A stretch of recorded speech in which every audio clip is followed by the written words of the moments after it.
అలాగే ఇసుక పాలసీ, ఈ ఇసుక పాలసీ వల్ల ప్రస్తుతం జరుగుతున్నటువంటి విధానంలో మనకి ప్రభుత్వానికి మాత్రం అంత మంచిగా లేదు. కాబట్టి దయించి దాని మీద పునరాలోచన చేయాలి. అధికారుల జోక్యం తగ్గించాలి.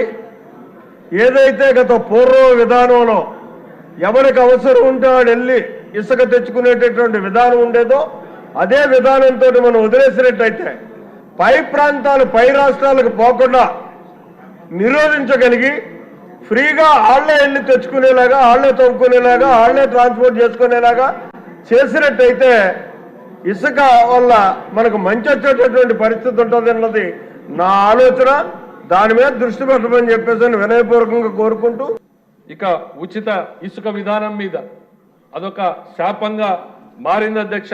ఒకవైపు ప్రభుత్వం ఉచిత ఇసుక ప్రవేశపెట్టినా కూడా దానికి ఆశించినటువంటి ఫలితం రాలేదు అనేటువంటిది ముఖ్యమంత్రి గారు అనేక సందర్భాల్లో ప్రస్తావించారు అధ్యక్ష. ఇప్పటికీ కూడా ఇందాక జ్యోతుల్ నెహ్రూ గారు కూడా మాట్లాడుతూ ఇప్పటికీ ఇంకా కొద్ది ప్రాంతం గోదావరి జిల్లాల్లో ప్రాబ్లం ఉందన్నారు.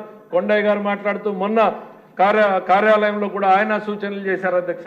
ఎక్కడా కూడా ఇసుకకు ఇబ్బంది పడకూడదు, ఇసుక వల్ల కాంట్రాక్టు రంగం అంతా కూడా ఆగిపోయింది, నిర్మాణ రంగం ఆగిపోతుంది, తద్వారా కార్మికులు ప్రతి ఒక్కరూ నష్టపోతున్నారు అనేటువంటిది